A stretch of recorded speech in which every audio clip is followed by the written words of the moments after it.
Uneasy lies a head that wears the crown. There are ups and downs to being one of the foremost historians of our age. You have a lot of time on your hands. You get to look at some amazing artifacts up front. The downside, to be quite frank, is all the paperwork that comes with it. At the moment, I'm expecting a very important package from the National Museum of Finland. They've uncovered a strange manuscript they would like me to examine. I've studied most of the ancient languages in the known world, but this one appears to be quite unique. From what I've been told, there are elements of Latin, Finnish, some Greek lettering, and a combination of strange symbols. No matter, I'm sure I can find something in my symbology books. Symbols. Symbols are possibly one of my favourite case studies. They're an interesting area of mystery and meaning. I've always found mysteries irresistible. My mind needs puzzles like the body needs oxygen in order to live. It drives my wife insane. All the books and dictionaries littered about the house. She complained once about finding 2 of my books. She called them tomes of shit. Tomes of shit in my pillow casing. I told her, when your life revolves around books, maps, and an endless archive of knowledge, it becomes impossible to get away from any of it. She said, Henrik, it is becoming impossible to tolerate finding books in the kitchen, pantry, bedroom, and bathroom cupboard. Speaking of the impossible, I just finished deciphering some glyphs on a stone slab that was found in Wales a few months ago. Andrew fucking Renton sent it, the keeper of art at the National Museum of Cardiff, bringer of sleepless nights and never-ending emails. He is unbelievably analytical. He makes me look uncultured. I say deciphered. It's really my interpretation based on hundreds of studies on runes and glyphs. It's just another slab, possibly a druid creation. Sometimes the amount of research that goes into studying artifacts drives me nuts. I do enjoy my job, as frustrating as it may be. I guess what really keeps me going is the process of discovery. It is not necessarily the outcome, as thrilling as it is to solve any mystery from history, but the journey. As the saying goes, it is not the destination so much as the journey. I have always been able to successfully decipher and interpret an artifact's meaning and historical significance. But these are usually simple things with heavy studies dating back centuries. From this sample photograph sent by the museum in Finland, this manuscript promises to be the greatest conundrum I've ever tackled. Anyway, we shall see. In the meantime, I need to email the National Museum of Cardiff and send them my research notes. That should keep Mr. Renton busy for a month or so. 2 weeks if he doesn't sleep. Oh, he did ask me to send anything and everything. Your wish is my command, oh big one.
I've had this manuscript for 4 days. I'm losing my marbles. And this was accompanied by this. It's one of those tomes of shit I mentioned, except it's not mine. It's a step-by-step guide on how not to ruin the sample. Oh, I was under the impression I was going to receive the whole specimen. Turns out they meant a tiny fragment of the real thing. What a waste of plastic! It's currently 7:15 in the evening. I've been awake since 3:40 in the afternoon yesterday. Thank God my wife has gone on a small business trip for a few days. I cannot stand awaiting for complaints about my untidy office. There's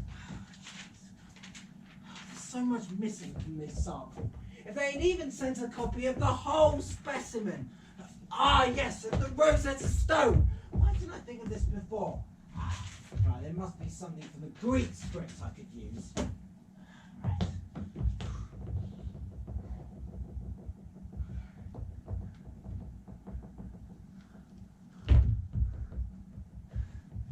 No.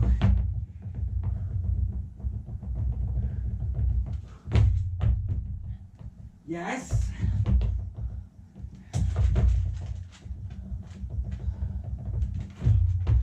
Oh no! Nothing. Absolutely nothing. There must be something. There must be something! Oh, now I think of it. There was something my mother-in-law used to say. Oh, what was it? Was it something about time or was it people? Oh, forget it. Oh, she was always a scheming little minx, my mother-in-law. Lorraine! I was surprised when she finally kicked the bucket. They say death is certain.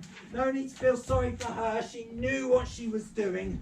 She always hated my job, my hair, my glasses, even my wife's wedding dress, although she was the one that picked it. Oh, growing up is hard. You're almost forced to be detached from your imagination. Well, that's why I chose this job. I can overthink and make believe as much as I want!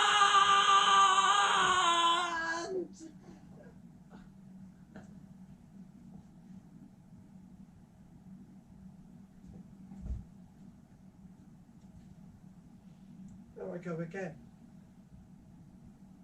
I tend to sidetrack when I'm at a dead end.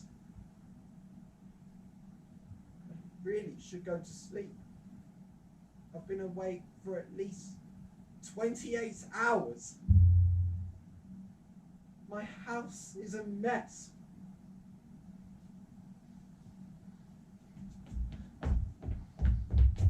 Oh, the stench of the toilets upstairs. Actually, I'll probably go and sleep on the sofa.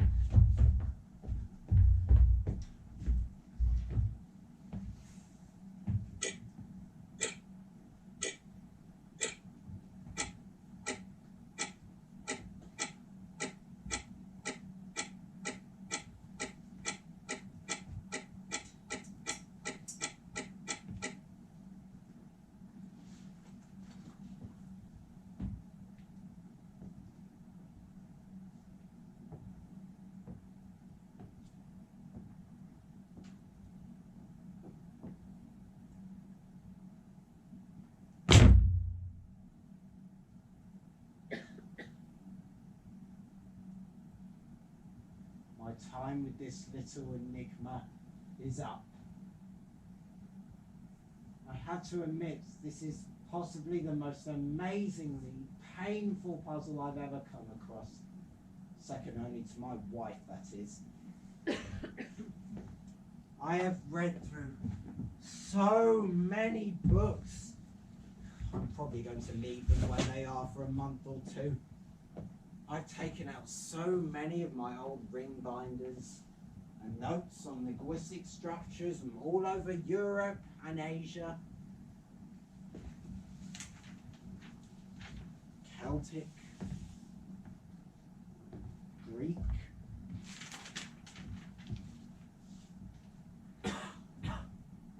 medieval,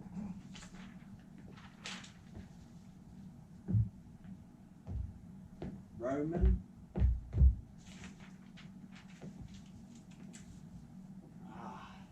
Persian.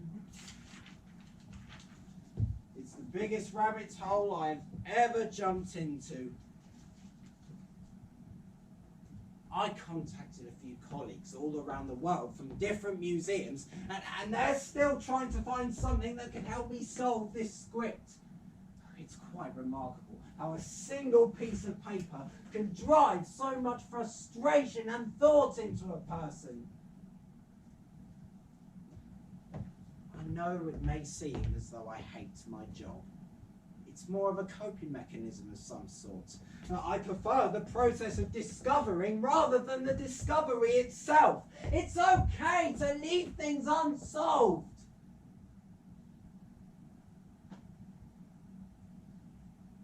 I've had had several artifacts sent to me that remain unsolved.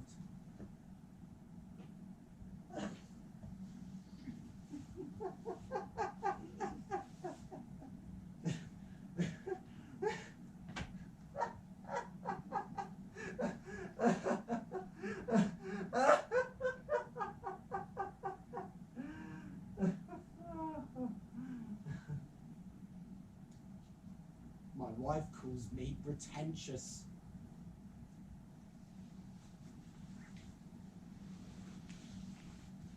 Knowing everything means you do not need to think, and that is very dangerous, especially to me. That's why I make notes on everything. Most of them become redundant after a few years, and that is part of the journey. You cannot be sure of information, just as you cannot be sure about life itself. If you do not know enough, you are average. If you know too much, you are unbearable. It's either a conundrum or an enigma. You never truly know which.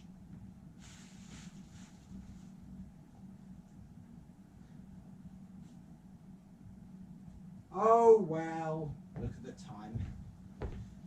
I am catching a flight to meet the research team at the National Museum of Finland. Rather than send a specimen of my findings back via post, I asked if I could accompany them in their research before the piece goes on display. That should keep my wife happy for a few months.